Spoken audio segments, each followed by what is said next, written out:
Hi, hello. Welcome to the episode of Isaiah's Newsstand. It's your host, Isaiah Edwards. The date is July 7th, 2023. Hopefully, this episode finds you well, in good spirits, and high hopes. As for me, I'm doing pretty good, feeling great. That's right, I said great, like I was Tony the Tiger or something.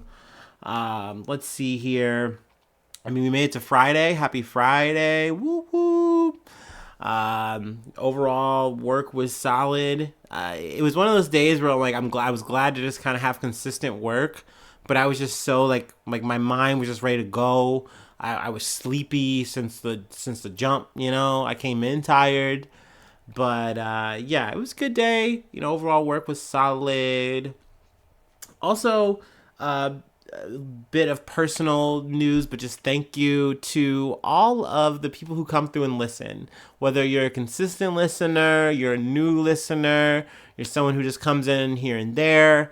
I can't stress this enough. We love the clickers who just come through and say, hey, I'm just going to listen for a few minutes and then I'm a dip. You're the best. Awesome. I just want to say thank you so much. That always makes my day when I'm talking to a homie and they're like, "Oh no, I know about your little podcast. I listen," and I'm like, oh, it just warms my heart. So that really is like one of the biggest motivators. Like obviously, I have delusions of grandeur. I'm crazy. I'd love to like make this a bigger community, bigger effort. But at the end of the day, I can't stress this enough. When I started this shit, I was just down to just hear myself talk. I just wanted to make a record of it, and that was okay for me. Like I was settled with that.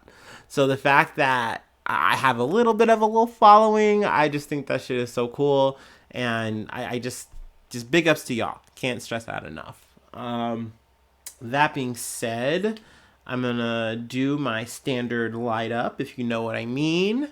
And then we'll go ahead and get into some news, do a little commentary coverage, whatever you want to call it.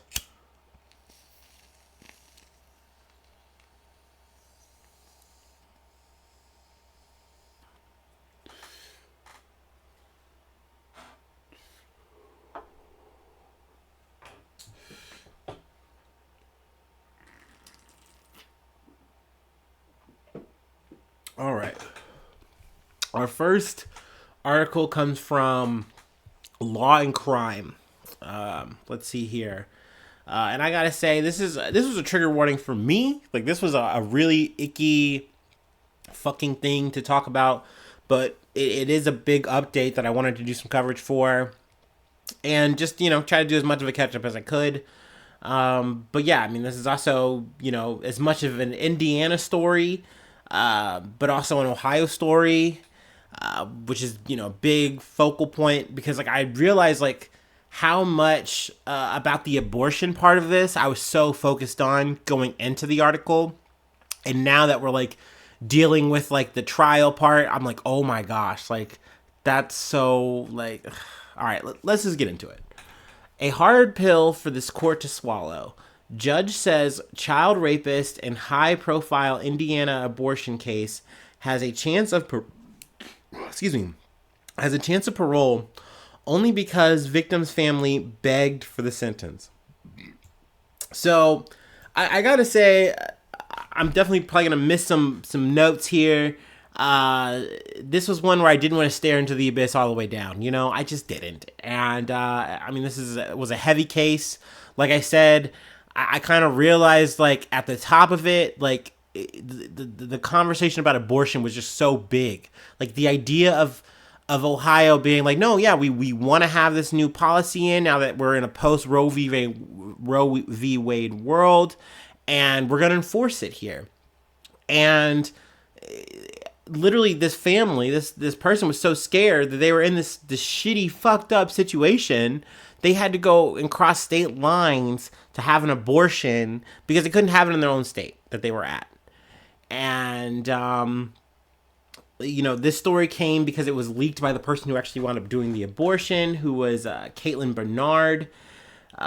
This is actually a bit of old news, but she wound up being fined $3,000 and was issued a letter of reprimand by the state of Indiana, which is a Republican led state. Now they go through bureaucracy. Gosh, another day where I can't talk. And they try to say like, oh well, she shouldn't have said this to the press. It was against her like HIPAA oath or whatever. She didn't do this or that, and that's the reason for it. But in my opinion, this was a hit job. It was simply you did an abortion that you shouldn't have done, even though you were within your bounds to do it. And not to mention, this is a person who clearly fucking needs an abortion given the situation. And she did the right thing. That's my fucking opinion. That's the opinion of this fucking podcast. If you don't like it, I don't know, skip this. I don't fucking know what to tell you. So yeah, I mean, she caught some backlash for it, but she brought this case to attention, I believe.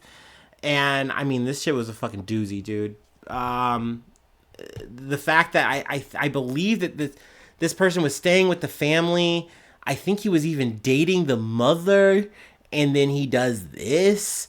And I believe that that's what they mean by the family is like, oh no, they pled like, yo, we don't want him to go to jail, or not so much go to jail, but like, we don't want him to like get the harshest sentence. We want him to be able to have like a life, like freedom.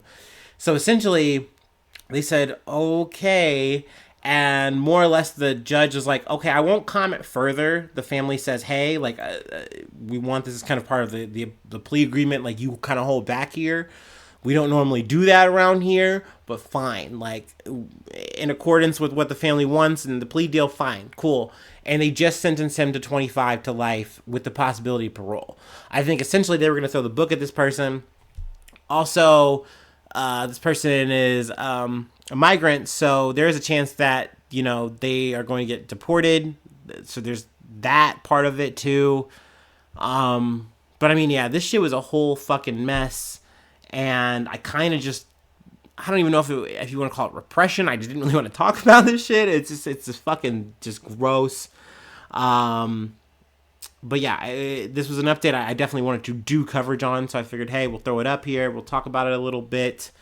And yeah, I kind of realized I hadn't talked about Caitlin Bernard either. But shout out to her. I mean, she really just did the damn thing. When I look at a doctor, that's what I want to see, is someone who's going to do the right thing for the person in the moment. You know what I mean? They're not going to worry about the laws of the land or whatever the fuck. Like, yo, you need the help, I'm going to provide it to you. So yeah, I mean, shout out. But also, I do understand, don't get me wrong, the doctors, the clinics that don't go through these abortions, because there's so much on the line here. You know what I mean? When you're doing it in a state that is not okaying it, like, you could lose your license, your job, you could go to jail. Like, you never know. Like, they are trying to make this shit as hard as possible to just not have an abortion. And it doesn't matter for what. Like, there are literally states that are just saying, fuck it, we're not going to make an exception for rape or incest. We don't care. But yeah, I need a shower just for this shit alone. So let me go ahead and move on. Also, for the Caitlin Bernard thing, I got that from NBC News. Let's go ahead and throw that out there for citation's sake. Let's see here. From USA Today, Iowa teen gets 35 years to life for fatal beating of Spanish teacher who gave him bad grade. I've covered this story a couple times now. We're finally at the sentencing phase. The first of two Iowa teens who pleaded guilty to first-degree murder after bludgeoning a Spanish teacher to death with a baseball bat was sentenced Thursday to life in prison with the possibility of parole after 35 years. Willard Miller, now 17, and Jeremy Goodale, now 18, were both 16 when they were charged with the November 3rd, 2021 slaying of Fairfield High School teacher Nohema Grabber, 66, whose body was discovered in a city park hidden under a tarp, wheelbarrow, and railroad ties. Both teens pleaded guilty in April. Now, I don't really want to dwell too much on the story. Like I said, I've covered it a lot, and it's very sad. In a weird way, the way my brain works, when I hear this story, it reminds me of the like nerd in Breakfast Club who was like so upset about his woodshop glass like like failing or whatever, getting a bad grade, that he would like brought a flare gun to school. Like, what the fuck were you gonna do with it? Like, these kids were like the next level of this kid, and it's so crazy. But yeah, I am glad that I guess you can say justice is served here. Being that they, the age that they were, it's why that they weren't. I think why they have the possibility of parole. I'm not sure if I'm going to cover it in terms of the other kid, but because one is being charged and the other one I think is kind of like they're stalling it a bit, and they're trying to maybe say like, well, he should get 25 to life, not 35. I think so. I mean, essentially, they're more or less the same kind of charge. They're both I think they're both eligible for parole because of their ages at the time of committing the murder. So, I mean, it's kind of more or less a closing of the chapter. We'll see what it looks like when that sentencing comes, whether or not I cover it here. But, yeah, I mean, it's fucked up shit. At the end of the day, it's a Spanish grade. Like, these kids, like, academic-wise, were doing fine. At the end of the day, if they really wanted to get their grade up, they should have tried harder. Like, what the fuck? Like, and not to mention, oh, wow, you got a failing grade in this one thing. Oh, your GPA. Oh, like, you would have been fine. And now you're in jail for, like, a long-ass fucking time. Was not fucking worth it. Also, I believe they're fined $150,000 in restitution to the Grabber family. Sorry, I'm totally getting that name wrong. Sorry about that. But yeah, really sad as fucking story. But we're gonna move on to another sad story. Also involving an adolescent, sadly. From Wisconsin Public Radio. Teen boy dies following industrial accident at northern Wisconsin sawmill. A 16-year-old boy died Saturday from injuries sustained in an industrial accident at a sawmill in a northern Wisconsin county. The Occupational Safety and Health Administration, or OSHA, is investigating the facility and has made a referral to the U.S. Department of Labor's Wage and Hour Division for possible child labor violations concerning hazardous occupations, according to Scott Allen, the Labor Department's Regional Director for Public Affairs and Media Relations. Now, I haven't covered too much, the yearn for the mines, child work endangerment. I haven't covered that, I don't know, it feels like a couple months or so. But, yeah, I mean, it's still a thing. It's still happening. It definitely feels like, oh, well, as we push the narrative, like, we have to get out all of the quote-unquote illegals. We got to get out, all these people who don't belong and, are mooching off of our country. We have this gap in our workforce. And it's crazy to me that without hesitation, the same conservative narrative is like, well, we have all these children and they can just work for low wages at like wherever they want to work. Why not? And because, like, don't get me wrong, I'm all for a teenager working like the concession stands for summer. You want to like sell snow cones to people while kids play soccer, whatever. Fine. Cool beans. Hell, even work at Kroger, I guess. Even though the older I get, and especially like just looking at the times, I feel like working at a Kroger at the age of like, I don't know, 14, 16, that just seems soul crushing. Same thing with fucking McDonald's. So, I don't know, man. It's so sad that like we're literally it seems like we're just going to throw children into the chopper. And not care, and not fucking care. Like, there are so many states that are like, no, we are fine with this.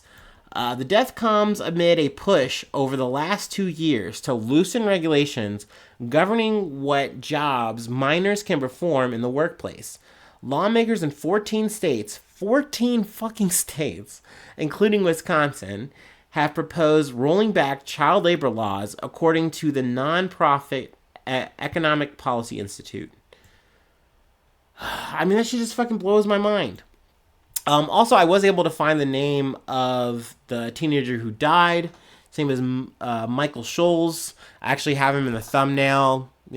Clearly a kid who's, probably worried more about sports, playing fucking football, getting a driver's license and shit, man. And now you're at a sawmill, like. And that's the thing. I don't blame the kids. I get it. I put myself back in that time frame, and I think, man, I would do anything to get some money. I totally could use it. Like, there's so much I want to buy. There's so many games. I want to, like, get nice clothes. I want to take girls on dates. Like, you would do whatever. And it's crazy that it's even allowed that you're in a situation where you could die just on the job, man. I just don't get it. It's crazy to me. In the article, they do go through all the things that are like, well, hey, a kid isn't allowed to operate this, that, third, whatever. I'm not sure exactly what happened in terms of what caused the accident. If I find out, I definitely would love to come back to the story with an update. But, goddamn, like, just I can't imagine just dying my last moments or whatever how this goes, and you're like, fuck, I'm on the job, I'm 16, like, I don't know. That fucks me up. This story is really sad. Sorry, I got an abyssal pack for here, but I do have some good news. I'm gonna move along. I have one more thing to cover, and then I'll let you go. We can scamper on off into the weekend. I mean, granted, listeners, you're going to hear me tomorrow, most likely, knock on some wood. But yeah, let me go ahead and take my classico little break, and then we'll put I don't know. I can't finish it.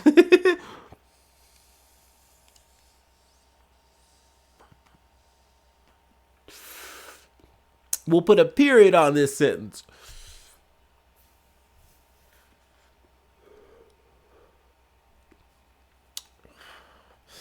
Whew. Oh man, I believe the news when they tell me that this is like the hottest fucking month right now. Like, I think this week might have been like some of the hottest temperatures recorded. Cause, whew, I feel it. I feel it in my underboob. It's so bad. I'm sweating at night. I'm sweating in the day. I'm putting on the work fan at like 9 o'clock in the morning. This shit is crazy, y'all. Please do not debate me about global warming. We're not having that conversation anymore.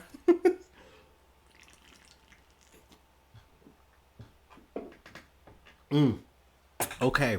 All right. Enough intermission. From the Columbus Dispatch. That's right, I got technically 2 scoops of local news. One really disgusting and morbid and bad, and other kind of good. We'll call it a dub. Columbus City Attorney hopes to reduce shoplifting by helping those who steal out of need. The Columbus City Attorney's Office is one of 5 prosecutors' offices nationwide piloting a program aimed at decreasing shoplifting by helping non-violent offenders who steal low-value items out of desperation. City Attorney Zach Klein announced what his office is calling Buckeye deflection. Very corny, but fine. We'll take it. Which was announced on Thursday. A pilot project by the National Association of Prosecuting Attorneys in partnership with Justice System Partners. Buckeye deflection is working to improve lives and meet the needs of those struggling in our community, while also freeing up prosecutors to go after violent and higher level criminals who pose a serious threat to public safety. Let's read some more. The city's attorney's prosecution division will identify low-level offenders whose crimes stem from quality of life factors like homelessness, poverty, mental illness, or substance abuse. The aim is to connect individuals with community resources that can help improve their lives and lead them to forgo stealing again. So I love this because I was really worried that I was going to hear more stories that were really bad post like San Francisco is like, oh, so much crime, so bad. Like, I've just heard so much of that over the past year or so. And it's nice to hear that there are still cities that are going to keep fighting the fight and say, look, at the end of the day, yes, people are stealing. Crime, that's a crime. That's a problem. But like, why are people stealing? What are the reasons? Like, let's get into this. And like, if we truly believe that we are going to try to actually help people, and also in the long run help these businesses that are actually like, having to deal with the shoplifting and the high rates of shrink, or loss, whatever. Like, let's actually do something. Let's actually put in place programs that are going to actually help these people change and have like an opportunity to make a better life for themselves, after having to, get arrested and go through this whole process. You know what I mean? That being said, it's not going to be everyone. They are still going to prosecute people they feel like maybe this program won't help or affect. You know, and also like this is definitely still for like lower level things. At the end of the day, this is for them to be able to focus on more violent, more serious crimes. So, at least that aspect of it, I like. That is what we're calling a dub, is the idea of saying, hey, we're not going to just treat these people like statistics in a graph or something, you know what I mean? And we just want to delete this so that we can make the problem go away. Because that just means then, oh, let's put more police out. Let's just make harsher sentencing for the people who are doing the thing, which it's not eliminating the problem. You know what I mean? Like, these people still have issues that need help. And if you can stop and break up those problems, then maybe they won't go back to the street and do something that's going to, lead to crime. So yeah, this is something that I'm going to take as a dub. We'd love to see it. Like I said, Buckeye Deflection sounds like something I'd read in like a local comic or something like that. Kind of corny, but hey, that's all right. We'll take a little corn hub if you're doing the right thing. I'll spare you some of the details there, but obviously if you'd like to go to the Dispatch, you can always, read that. And that's a wrap for me. If you'd like to help and support the effort, I do have a Patreon, patreon.com/Isaiah News. You can become a newsie with that, and I say your name once a month, and then I also shout out a project or whatever you'd like on the pod. Free ways to hit me up, isaiahnews1@gmail.com. Also, I'm on Facebook. Also, I'm on Twitter, which I also think that they have stopped the rates. So, hey, you can just tweet all day. You can tweet at me all day. Or you can send me a thread. I'm there. You know what I mean? I'm everywhere you want to be. I'm posting, baby. But also, if you're listening on YouTube, you're dope. We'd love to see it. Hit that thumbs up. Hit a comment if you'd like. We'd love to see those. The stars are great. Hit me with those reviews. Like I said, subscribe on your local platform. That's always dope. And hopefully I see you soon for some more good news. I love ya. Bye-bye. Mwah.